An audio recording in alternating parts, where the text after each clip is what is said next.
What's going on, guys? In this video, I'm going to be reviewing The Starless Sea by Erin Morgenstern.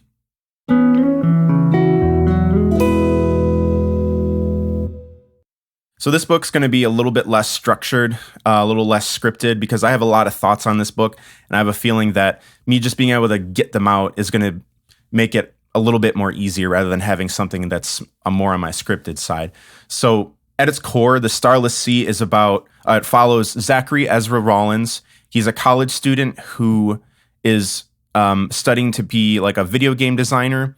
One day he goes to the library and picks up a book that has no author, doesn't have any real indications on it of where it came from, except for the name Sweet Sorrows, and that it came from like a donation from the Keating Foundation. So as he starts reading this book, he notices that some of the details of the story are details from his life from a decade earlier. I think he's like 22, 24 or something like that. And when he was about 11 or 12 years old, he was walking down an alleyway, saw like a painted door that seemed mystical and magical, but chose not to open it. That was kind of like a test of sorts to see whether he would actually go through the door to lead him to one of the harbors of the Starless Sea. He chooses not to, although he didn't really know where it led to, you know, when he was about to open it, and has regretted it every day since. And noticed that this book, even though it's older than he is, somehow has details of his life down to the almost like it was narrating his life. So it kind of puts him on this trajectory of trying to figure out where this book came from, who might have written it, and just how he fits within this story. And this is kind of where I had the first problem with this book, is that the book starts off incredibly strong. The opening chapter is only maybe like 6 or 7 pages, and it follows an acolyte, like taking her final vows to become, you know, part of the Starless Sea's story when it was back in its prime, because now it's kind of broken down and not a lot of people know about it, and not a lot of people just care about it anymore. And the Starless Sea is this like almost like a magical place that you might read about in fairy tales that people feel exists but don't really know it exists, and it has this like greater sense of importance, although it doesn't really come to fruition so much. Like, it doesn't really get explained so much. But the book starts off really strong with this acolyte, who are supposed to be like the people who transcribe these stories. And I'm going to be throwing out a lot of terms here, because there's a lot of things that I don't even understand that weren't fully explained. So I'm going to do my best to like portray them.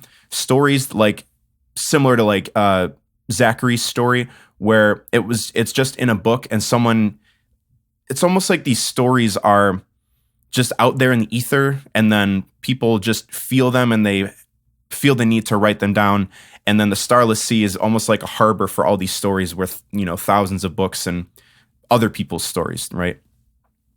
So when the book starts out, this acolyte story grabbed me right away. And at first I was really impressed at how maturely it was written and how much detail was put into that little mini story, because in between Zachary's chapters, there are other stories that from other books that are kind of put in between. So there's like a chapter from like, you know, there's like a Starless Sea story, and then there's Zachary's chapter, and then there's another Starless Sea story, and then there's another Zachary chapter, which I like that like dichotomy, that breaking up of that. I thought that was really cool. It adds to the lore, gets you acclimated with how magical the Starless Sea and everything that surrounds it really is. And when that first story was told, I was like, this is no longer like young adult fiction, right? There's like young adult fiction, there's literary fiction, and I considered this to be like one step above. I was blown away by that first story. I'm like, this is some advanced sort of magic that I was really not expecting. And it starts off strong, but you know, as I started reading the book, I didn't really care about Zachary's story as it progressed. Everybody that he meets, along the way, and once he gets to the Starless Sea, they're telling him how important he is, and he's got like murals painted on the walls of him, and he just has this like greater sense of importance from other people, but they never really explain it. Zachary himself, to me, is not that interesting of a character. He's very curious and wants to get to the bottom of things, but as a character himself doesn't really seem to develop at all. Kind of just feels like he's going along with the ride, and everybody seems to be telling him how important he is, but even by the end of the book, we don't really see how his story, like his conclusion, doesn't really make sense to me. Throughout the story, there's always like talks of that, like Erin made the book seem like it was more like it had this greater, deeper meaning about what these stories are and how they are important, just how they're just important to the world in general. But like, and I agree, books are like important to, to telling just, history and stories and things. But these stories made it seem like it was almost like fate. And I never really felt like I could grasp onto something. What I felt this book really needed was some sort of job that Zachary needed to be going towards, right? There's really no antagonist of the book. At times it was like Allegra, because she wanted to keep people away from the Starless Sea just for personal reasons, right? They mention like the Owl King, but that story, for people who've read it, that storyline never resolves either. So there's two possible like antagonists, but really no like progression towards trying to like defeat the bad guy. Like the main, I guess, antagonist of the book would just be the mysteriousness of the Starless Sea itself, and trying to see how Zachary fits into this story. But it didn't land home for me. Erin had all the ingredients of a great story, but when implemented, I just feel like it fell short. The story needed Zachary to be like, all right, Zach, you're going to be like the greatest acolyte that we've ever seen, or you're going to be the greatest keeper that we've ever seen. And a lot of these job terms and a lot of these like symbols that are supposed to be like important to this whole story, like the acolytes and the keepers, like we really don't know what they are or what they symbolize. The acolytes are like transcribe the stories, but we need to know like where do these stories like come from? Where is their origin? The keepers, I guess they are like protect the stories, but like why are the stories important to be protected? It's almost like the story is like a tangible thing. If broken or lost, like the world is going to end or something, like it needed to portray some sort of sense of loss, where if these stories were put into the wrong hands, like they could rewrite history or, something like that. Like there was nothing that I could like latch onto to make me care enough. So then there's always this talk about like swords and bees and keys and owls and fate and time, and like it's all these things that are like on the surface like, oh man, this is going to be a great story, but there's really no end goal, it felt like. And the end goal by the end of the book, where Zachary is really important and he's like supposed to be the key to ending this story, whatever this story is, he didn't really do anything to like earn it. I feel like he like physically didn't do anything, like, oh, he defeated the bad guy or he sacrificed himself in order to prevent, the apocalypse or something like that. Like he physically didn't do anything. They're telling him that he's the key to the end of the story, but when he reaches the end and they're like, thank you very much, you're the key to the story, and it's just like, why? Why is he the key to the story? I don't understand this. And I don't mind books, not necessarily like spelling everything out for me. I don't need my hand to be held throughout the entire story. But if a book is going to do that, where it leaves me up to my imagination in order to fill in the missing parts, it has to earn it. It has to be justified. And I feel like this book didn't offer enough of an explanation of things on its surface in order to justify me using my imagination to fill in these things, because there's so many different moving parts that didn't feel like they resolved. I don't think it earned that justification for me. Those are all the things that I didn't like, but let's point out a few things that I did like. What I thought was amazing was basically the writing itself. The world that Erin Morgenstern has created is really unique, using this sense of magic, of actually like natural magic, of it existing in a different space, in a different time period at times, time moving differently for this magical place than like on the surface, because the Starless Sea is like way underground, was really cool.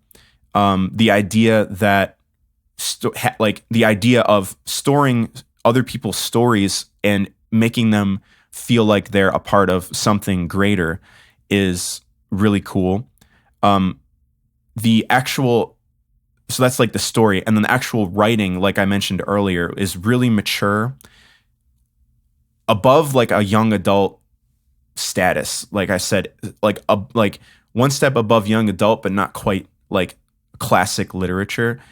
I was very impressed by and I wasn't expecting the way that Erin Morgenstern was able to write that and portray that, her story. I also really like the way that the bees talk at the very end when Zachary finally meets them. And I think, if anything, the bees are, I don't even know how to explain it, because it's one of those things like time and fate and, the swords and the keys and all these like different little symbols that happen. Like the bees are supposed to be the ones who like write the story, I guess. But like why? Why are the bees writing the story? Why are they? They're almost like this. It's almost like this conscious entity that all these bees make up, and they're like sharing, almost like a hive mind. They're sharing this like consciousness, and they're writing all these stories and hoping that people will write them down. But I really like the way that they talk to Zachary at the end. It's almost like one big run-on sentence. Thank you very much, Zachary, for coming here. I'm really glad that you're here and you're the key to the final story. And would you like some tea? And would you like a cupcake with that? And it's like one really big long sentence. And I thought that was really cute. I even thought that Katrina's story, Zach's friend, was more interesting than Zachary's story. After he'd been missing, they kind of go flip-flop back and forth between 2 years ahead of time and back to Zachary's present time. I found Katrina's story a little bit more fluid and forward motion. It was, I think hers was kind of enjoyable because she's trying to figure out what happened to Zachary, because he kind of just disappeared one day. And her story, I actually felt like I could grip onto something a little bit easier, because she was working towards a goal and trying to outsmart these other people who are part of the Starless Sea that are trying to maintain its secrecy. Although they're trying to maintain its secrecy, but also trying to get her to work with them at the same time. I don't know. I think it's maybe one of those things where they're telling her to stay away from it to see if she would talk to anybody about it, because they're trying to keep it a secret. But now that they know that she's like trustworthy and she's not going to say anything, that they're willing to work with her. I don't know. It's a little strange. I would have rather had an entire book of just those in between Starless Sea sort stories. Like the book should have followed an acolyte through that, like that first acolyte through at the beginning. The book should have been about her training to become and take that position. Or it should, like, the Starless Sea should have been a bunch of like collection of stories that added to the lore of the Starless Sea and what it actually represented and what it meant, rather than them being in between stories to Zachary's story, because I don't feel like Zachary was the star of the show here. It was really those in between stories that weren't Zachary's. And at times I felt like there was a lot of fluff in the story. It didn't really, there was always this sense of, once Zachary was in this harbor outside of the Starless Sea, he doesn't find the Starless Sea until the very end of the book, but he spends most of the book in this harbor, in this, like right outside of it, you know, speaking to the very little people who do still actually exist there. And it's always, all right, I'm going to go down this hallway and find another hidden door, and then I'm going to find another story, and then I'm going to go back and eat dinner, and then the next day I'm going to find another hidden hallway and then open up a secret chest to this. And there was a lot of just, she could have said what she needed to say in a lot less words, because making it that long and kind of dragging it out kind of did the story injustice. Like there wasn't really any time when I was reading this book that I was really like desired to come back and read it. If you're going to read it, I would recommend just reading it in large chunks, like 50 pages at a time. I enjoyed it more when I sat down and read for a couple hours, you know, and got through like a larger section of the book. I enjoyed it more that way, rather than reading, like, if you've got some spare half hour and you only read like 10 or 15 pages.